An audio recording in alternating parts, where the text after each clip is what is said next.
اعوذ باللہ من الشیطان اللعین الرجیم بسم اللہ الرحمن الرحیم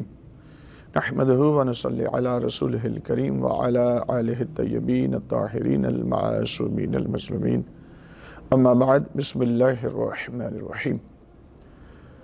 انا نحن نزلنا الذکر وانا لہ لحافظون حمد و ثنا ہو صلی اللہ جل شانہ کی جو لائق حمد و ثنا ہے اور درود و سلام ان ذوات مقدسہ و مطہرہ پر جو لائق درود و سلام ہیں، اور نفرت و لعنت ایسے لوگوں پر جو لائق نفرت و لعنت ہیں۔ مومنین اکرام، قرآن حکیم کے عنوان سے ہندوستان میں ایک شخص اٹھا جس کا نام ہے وسیم رضوی، اور اس نے نہ صرف قرآن حکیم کی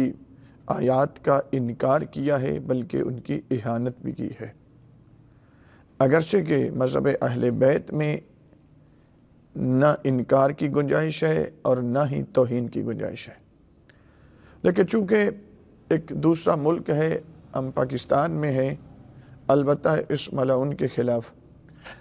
آواز بلند کرنا، احتجاج کرنا اور جہاں تک ممکن ہو اس کا رستہ روکنا، یہ تمام امت مسلمہ پر واجب ہے، لازم ہے۔ اگرچہ کہ علماء تشیع نے ماشاءاللہ بہت اچھے انداز میں اس ملعون کے خلاف آواز اٹھائی ہے، اور بالخصوص ہندوستان سے لے کے نجف تک تمام بزرگان نے بہت مؤثر انداز میں اس کے خلاف صدائے احتجاج بلند کی ہے، لیکن ابھی یہ ناکافی ہے۔ اس کے خلاف بہت سارے سٹیپس لے لیے جانا چاہیے تھے اب تک، کہ کم از کم ان میں سے یہ ہے کہ اس کے خلاف مقدمہ درج ہونا چاہیے، اور زیادہ سے زیادہ تو پھر وہ آپ سمجھتے ہیں کہ ایک شخص جو مرتد ہو جائے، اور مرتد بھی ہو کہ جو مرتد فطری ہو کہ جس کی توبہ بھی قبول نہیں ہوتی، تو اس کی سزا پھر جو قرآن و حدیث نے یا مذہب اہل بیت میں مشخص اور معین ہے پھر تو وہی ہونا چاہیے۔ لیکن چلیں تھوڑی سی گفتگو آپ کی خدمت میں اس ملعون شخص کے حوالے سے پیش کرتے ہیں کہ یہ وہی شخص ہے کہ جس نے تقریباً پچھلے سال حضور نبی اکرم کی ایک زوجہ کے متعلق بھی ایک فلم بنانے کا اعلان کیا تھا، اس کا ایک ٹریلر بھی لے کر آنے کی کوشش کی، اور اس میں نعوذ باللہ ایک ہندو عورت کو حضور نبی اکرم علیہ السلام کی زوجہ اس ملعون نے ڈکلیئر کیا، اور پھر وہ بخاری کی ایک روایت لے کر غسل کر کے دکھانا، اور اس طریقے سے اور انتہائی غلیظ قسم کے الفاظ اس ملعون شخص نے وہاں پہ بھی استعمال کیے، کہ اگرچہ کہ اس وقت پاکستان میں خدا نے مجھے ایک توفیق دی تو میں نے خود اپنی مدعیت میں ہی ایک اپلیکیشن دی، اور ہم نے پاکستان کے اندر اس کی ویڈیوز کو بین کروایا، اور اس کے بعد آرمی چیف جناب قمر جاوید باجوہ صاحب نے اس میں بڑا مؤثر کردار ادا کیا، اور انہوں نے صرف پاکستان میں نہیں بلکہ انہوں نے پھر ہندوستان کی حکومت پہ پریشر ڈالا، وہاں پہ اس کی وہ فلم کو بین کروایا، پھر گلف کنٹریز میں انہوں نے بین کروایا۔ یہ بہت آسان قدم تھا آرمی چیف جناب قمر جاوید باجوہ صاحب کی طرف سے، کیونکہ اگر وہ فلم آ جاتی اور ایک دفعہ وائرل ہو جاتی، اس کا کوئی ایک کلپ بھی، تو یہ ملک پھر آج کوئی سنی ہے، کوئی شیعہ ہے، کوئی بریلوی ہے، کوئی دیوبندی ہے، کوئی اہل حدیث ہے، مختلف مسالک میں لوگ ہیں، اپنے اپنے مذہب پہ عمل کرتے ہیں، تو اس کے بعد پھر کیا ہونا تھا کہ پورا ملک داعش میں تبدیل ہو جانا تھا۔ یقینی طور پہ یہ یہود و نصارہ اور ہنود کا ایک بہت بڑا مہرہ ہے، اور انہی کے اشاروں پر یہ سارا کچھ ہو رہا ہے، اور یہ سارا فتنہ اور قتل و غارت کروانے کی بنیاد اسی شخص کے ذریعے سے ڈالی جا رہی ہے، اگرچہ کہ اور بھی بہت سارے لوگ ہیں، اور پھر ہم تو ویسے ہی مظلوم ہیں، ہمارا تو مذہب بھی بڑا مظلوم ہے۔ اس ملعون نے قرآن کے خلاف آواز بلند کی ہے، اور قرآن کی 26 آیات مجیدہ کے متعلق اس ملعون نے یہ کہا ہے کہ نعوذ باللہ یہ قرآنی حکم نہیں ہے، یہ تو اضافہ شدہ ہے اور تحریف شدہ ہے۔ تو سب سے پہلے ہم تشیع کا موقف ہم بیان کر دیں کہ یہ تشیع کا عقیدہ نہیں ہے، اگرچہ کہ بہت سارے دوسرے مسالک کے کچھ جو بالخصوص ملک میں فرقہ واریت پھیلانا چاہتے ہیں، وہ تشیع پہ الزام لگاتے ہیں، لیکن ہمارے بزرگان کی مفصل کتابیں تحریف قرآن کی نفی پر موجود ہیں، آپ وہ پڑھ لیں۔ تو اس شخص کے ذریعے سے ایک تو شیعہ سنی فسادات شروع کروانے کی ابتدا پچھلے سال بھی کوشش کی گئی، اور ابھی سے پھر سے اس ملعون کو آگے لا کر اس طریقے سے استعمال کرنے کی کوشش کی گئی ہے، اور اس نے بھرپور اس میں اپنا جو کر سکتا تھا ملعون وہ کر دیا۔ لیکن مذہب اہل بیت میں، مسلک تشیع میں، یہ ہم ذمہ داری سے صرف کہہ ہی نہیں رہے، ہم ثابت بھی کر دیتے ہیں کہ یہ شخص مسلمان نہیں ہے۔ اگرچہ اپنے آپ کو سید کہتا ہے، اپنے آپ کو شیعہ کہتا رہا ہے، لیکن مسلک تشیع و مذہب اہل بیت کے نزدیک یہ شخص کافر ہے، مرتد ہو چکا ہے۔ اور مرتد مومنین کرام، سامعین گرامی، دو طرز کے ہوتے ہیں، ایک مرتد ملی ہے، ایک مرتد فطری ہے۔ مرتد ملی اس مرتد کو کہتے ہیں کہ جو بچہ پیدا ہوا تھا اس کے ماں باپ کافر تھے، بعد میں جوان ہوا، بڑا ہوا، بالغ ہوا، تحقیق کی، دار اسلام میں داخل ہو گیا۔ دار اسلام میں داخل ہونے کے بعد کچھ عرصہ گزارنے کے بعد وہ پھر کسی ایک چیز کا منکر ہو گیا یا تمام دین اسلام سے منحرف ہو گیا، تو یہ کفر کے زمرے میں چلے گئے۔ یہ مرتد ملی ہے۔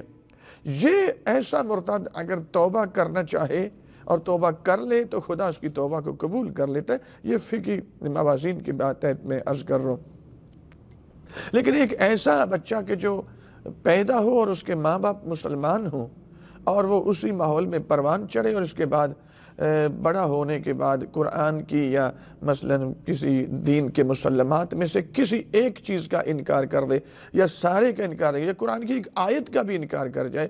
تو وہ شخص بھی مرتد ہو جاتا ہے، اور یہ مرتد ملی نہیں بنتا، مرتد فطری بنتا ہے۔ تو میں نے عرض کی کہ مرتد ملی کی تو توبہ قبول ہو سکتی ہے، لیکن مرتد فطری کی توبہ بھی قابل قبول نہیں ہوتی، اور اس کی ایک ہی سزا ہوتی ہے کہ اس کی سزا یہی ہے کہ وہ واجب القتل ہوتا ہے۔ مذہب اہل بیت اس پہ مسلم ہے، ہماری کتب فقہ اس پہ بھری پڑی ہے۔ ابھی میں صرف اپنا موقف ہم پیش کرنا چاہ رہے ہیں۔ مومنین کرام، جب پچھلے سال اس نے حضور نبی اکرم کی زوجہ کے متعلق کچھ گفتگو کی اور فلم بنانے کے حوالے سے اس نے اناؤنس کیا، اور اس میں غسل کرنا اور سارا، تو اس وقت بھی الحمدللہ پروردگار نے ہمیں توفیق دی، اور اپنے ملک، اپنی قوم کے تحفظ کی خاطر ہم نے سارا وہ سٹیپ لیا، اور اس ملعون کی وہ کام جو اس کی کارروائی تھی اس میں وہ کامیاب نہیں ہو سکا، اور انشاءاللہ اب بھی نامراد ہوگا۔ ابھی یہ سنا ہے ہم نے کہ سپریم کورٹ، بھارت کی سپریم کورٹ میں گیا ہے، تو سپریم کورٹ بھارت کی چھوڑ کے امریکہ کی سپریم کورٹ میں چلا جائے، عالمی عدالت میں چلا جائے۔ ہم لعنت کرتے ہیں ان عدالتوں پہ کہ جو ایسے ملائین کی بات بھی سنتے ہیں اور ان کو پروٹیکٹ کرتے ہیں۔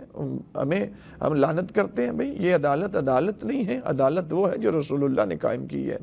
عدالت وہ ہے جو امیر المومنین نے، جن کو شہید عدالت کہا گیا، اپنی شدت عدل کی وجہ سے امیر المومنین کو شہید کیا گیا۔ ہم اس عدل کے قائل ہیں اور اس عدالت کے قائل ہیں، اور اس عدالت کے اندر تو اتنی سی گنجائش نہیں ہے کہ اگر کوئی شخص مثلاً ماہ رمضان کے اندر شراب پیتا ہے تو امیر المومنین اس پینے والے کو صرف کوڑے، شراب کی حد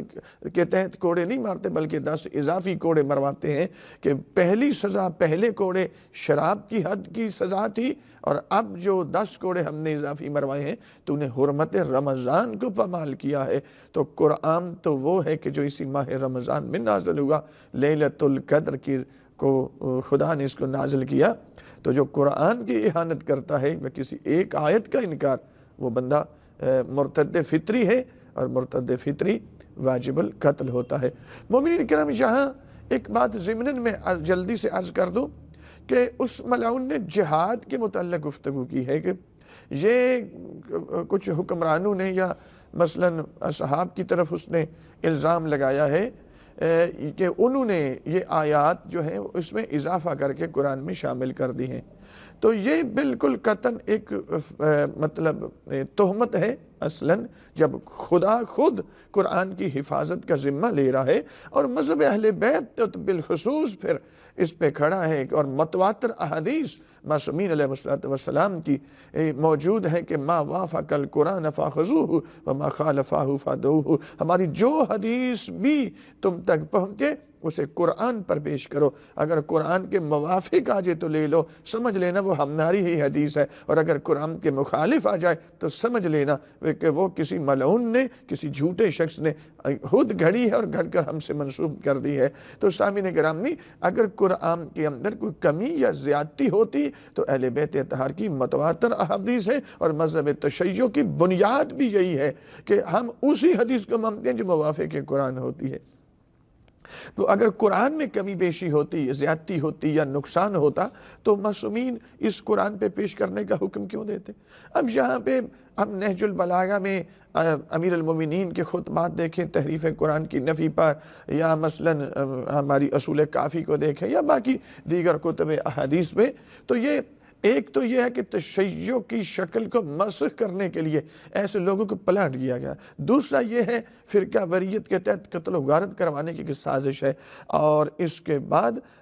مومنین کرام یہ چونکہ نمک حلالی کر رہا ہے ایسے لوگوں کے ان بیرونی قوتوں کی، دجالی قوتوں کی، تو انشاءاللہ یہ نامراد ہوگا۔ تو میں عرض کر رہا ہوں کہ جہاد کے حوالے سے بھئی جہاد مذہب اہل بیت میں یہ نہ کچھ سمجھے کہ یہ بندہ یہ شیعہ نہیں ہے، یہ کافر ہے، مرتد فطری ہے،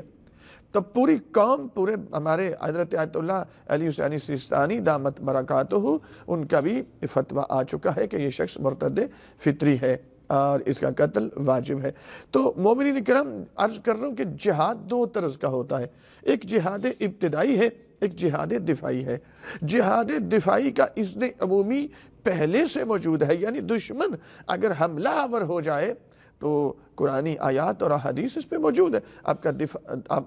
دفاع کرنے کا حق آپ کے پاس موجود ہے، محفوظ ہے آپ کا حق، اور آپ پر دفاع کرنا اپنا لازم ہو جاتا ہے۔ اور جہاد ابتدائی جو ہے یہ بھی ختم نہیں ہوا، ہاں مشروط ہے اذن معصوم کے ساتھ، یعنی اگر معصوم اس کی اجازت دے تو جہاد ابتدائی ہو جائے گا، لازم ہو جائے گا،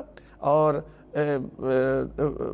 اس پر عمل کرنا لازم ہو جائے گا۔ لیکن اگر معصوم کی اذن شامل نہ ہو تو وہ جہاد نہیں ہوتی، وہ جنگ بن جاتی ہے۔ یہ ایک الگ ایک فقہی بحث ہے اس پہ کہ جہاد ابتدائی اور جہاد دفاعی ان کی شرطیں کیا ہیں۔ تو مومنین کرام، یہ آپ کو یقیناً ہمارے بزرگان نے، علماء نے بہت زبردست قسم کا رد عمل مطلب دکھایا ہے، اور اگرچہ یہ کم ہے، اس کے خلاف مقدمہ ہونا چاہیے درج ہندوستان میں، اور میں بزرگان سے، علماء تشیع سے ریکویسٹ کروں گا کہ صرف بیان تک نہیں، صرف اس کی مذمت تک نہیں، صرف اس سے اظہار لا تعلقی تک نہیں، صرف اس کے خلاف فتویٰ دینے تک نہیں، اب میدان عمل میں آئے، آگے بڑھیں۔ جیسے ہم نے پاکستان میں علی اللہ کا نعرہ لگانے والے، یا مثلاً جناب سیدہ کی اہانت کرنے والے اشرف جلالی کے خلاف، یا نہج البلاغہ کو تبدیل کرنے والوں کے خلاف ہم نے مقدمات درج کروائے ہیں، بالکل اس طرح قرآن، یہ شاطم قرآن ہے، اور تشیع کو تو انفرادیت اور امتیاز حاصل ہے کہ شاطم رسول جو کہ ہندوستان سے ہی تھا، بمبئی شہر سے سلمان رشدی، اس ملعون کے خلاف بھی حضرت آیت اللہ سید روح اللہ الخمینی قدس سرہ نے فتویٰ نہیں دیا تھا، حکم دیا تھا کہ اس کا قتل واجب ہے۔ تو شاطم رسول ہو یا شاطم قرآن ہو یا شاطم اہل بیت ہو، ہمارا مسلک، ہمارا موقف بالکل واضح ہے، کسی کو ابہام میں ہمارے متعلق پڑھنے کی ضرورت نہیں ہے۔ ہم اس ملعون سے صرف اظہار لا تعلقی نہیں کرتے، ہم اس کو مرتد فطری سمجھتے ہیں اور واجب القتل سمجھتے ہیں۔ پروردگار ایسے ملائین کے شر سے تمام امت مسلمہ کو محفوظ فرمائے۔ وآخر دعوانا الحمدللہ رب العالمین۔